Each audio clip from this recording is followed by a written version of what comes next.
اعوذ باللہ من الشیطان الرجیم بسم اللہ الرحمن الرحیم وعلم آدم الاسماء كلها ثم عرضهم على الملائكة فقال انبئوني بأسماء هؤلاء إن كنتم صادقين قالوا سبحانك لا علم لنا إلا ما علمتنا إنك أنت العليم الحكيم قال يا آدم أنبئهم بأسمائهم فلما أنبأهم بأسمائهم قال ألم أقل لكم إني أعلم غيب السماوات والأرض وأعلم ما تبدون وما كنتم تكتمون صدق اللہ العظیم۔ انسان کی تخلیق کا تذکرہ فرشتوں کے سامنے کیا گیا اور اس کا منصب نیابت بیان کیا گیا، تو فرشتوں نے اللہ رب العزت سے اس کی حکمت پوچھی کہ انسان کو یہ منصب کیوں دیا جا رہا ہے خلیفۃ اللہ میں، حالانکہ ہم آپ کی خدمت کے لیے، آپ کی تسبیح و تقدیس، آپ کی عبادت کے لیے ہمہ وقت کوشاں ہیں۔ تو اللہ رب العزت نے ایک حاکمانہ جواب دیا کہ میں جانتا ہوں، تم نہیں جانتے، اور فرشتوں کے علم کی اللہ رب العزت کے لامحدود علم سے کوئی نسبت نہیں۔ اب آگے اللہ رب العزت اس کا تفصیلی جواب سمجھا رہے ہیں اور مشاہدہ کروا رہے ہیں کہ نیابت کی صلاحیت انسان کے اندر ہے، کسی اور مخلوق کے اندر نہیں۔ خلیفۃ اللہ انسان بن سکتا۔ اللہ رب العزت نے قرآن کریم کے اندر یہ ہے کہ علم آدم الاسماء کلھا، ساری چیزوں کے نام اللہ تعالیٰ نے آدم علیہ السلام کو سکھا دی۔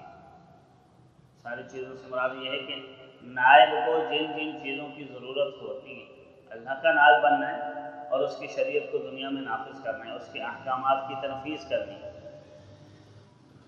تو ان کے لیے جن جن چیزوں کی ضرورت ہے وہ آدم علیہ السلام کے سامنے پیش کر کے اس کے نام، اور صرف نام ہی نہیں، اس کے خواص بھی بتا دیے گئے۔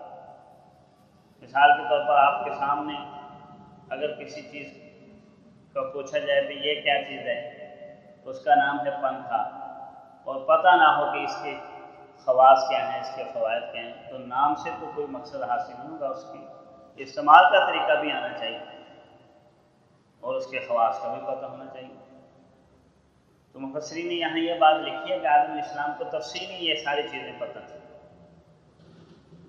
اور پھر وہی چیزیں اللہ تعالیٰ نے فرشتوں کے سامنے پیش کی کہ بتائیے ان چیزوں کے کیا نام ہیں۔ پھر نام ہی نہیں، ساتھ اس کی تفصیلات بھی بتانی تھی کہ یہ کیا چیز ہے، کس کام کے لیے استعمال ہوتی ہے۔ تو فرشتوں نے اپنے عجز کا اظہار کیا اللہ رب العزت کے سامنے، فرمایا باری تعالیٰ آپ کی ذات پاک ہے، ہمیں تو وہی علم ہے جو آپ نے سکھا دی۔ تو اس کا مطلب یہ ہے کہ اللہ تعالیٰ نے آدم علیہ السلام کو بھی کچھ سکھایا اور فرشتوں کو بھی کچھ سکھایا۔ فرشتوں نے بھی یہی کہا کہ جو آپ نے ہمیں سکھایا ہمیں اتنا ہی پتہ ہے، اور آدم علیہ السلام کو بھی اللہ رب العزت نے ہی سکھایا، لیکن ان کا علم بڑھیا تھا آدم علیہ السلام کا فرشتوں سے، اسی وجہ سے آدم علیہ السلام آگے بڑھ کر وہ ساری چیزیں بتا دیں اور وہ نہیں بتا سکے۔ دیکھیں وَعَلَّمَ آدَمَ الْأَسْمَاءَ كُلَّهَا، اللہ تعالیٰ فرماتے ہیں کہ سکھا دیے اللہ تعالیٰ نے آدم علیہ السلام کو اسماء كُلَّهَا، سب چیزوں کے نام، یعنی نام کے ساتھ ساتھ خواص بھی سمجھی کہ اس کی استعمال کے طریقے بھی سارے بتا دیے گئے۔ ثُمَّ عَرَضَهُمْ عَلَى الْمَلَائِكَةِ، پھر ان چیزوں کو فرشتوں پر پیش کیے، یہ نہیں کہ نام پیش کیے، ترجمہ اس لیے کہ ان چیزوں کو اس نام کا جو مسمى ہے وہ چیزیں ان کے سامنے پیش کی گئی، کوئی مخلوق تھی، کوئی موجودات تھی جو ان کے سامنے پیش کی گئی۔ فقال، اور ان سے کہا انبئونی باسماء ہؤلاء، ان چیزوں کے نام بتا دیجیے۔ اب ظاہری بات ہے جس کو نام کا نہیں پتہ تو اس کو اس کے خواص کا کیا پتہ ہوگا؟ پہلے نام پتہ چلتا ہے، پھر اس کا خواص اور اس کے استعمال کا طریقہ پتہ چلتا ہے۔ جب پتہ ہی نہیں ہے کہ ہے کیا چیز تو اس کا استعمال کیسے پتہ چلے گا؟ اسی وجہ سے صرف یہاں نام کا تذکرہ کیا جا رہا ہے کہ نام بھی بتا دیجیے۔ آدم علیہ السلام اللہ تعالیٰ فرشتوں سے پوچھ رہے ہیں کہ انبئونی باسماء ہؤلاء، مجھے بتا دیجیے ان چیزوں کے نام، ان کنتم صادقین، اگر تم سچے ہو، یعنی اس معاملے میں اگر سچے کا مطلب یہاں یہ نہیں کہ معاذ اللہ وہ جھوٹ ہے، سچ کا مطلب اگر تمہاری بات درست ہے کہ تم ہی خلافت الہیہ کے اہل ہو اور یہ کام بھی تمہارے سپرد ہونا چاہیے، اگر تم اس بات میں درست ہو تو مجھے ان چیزوں کے نام بتائیے۔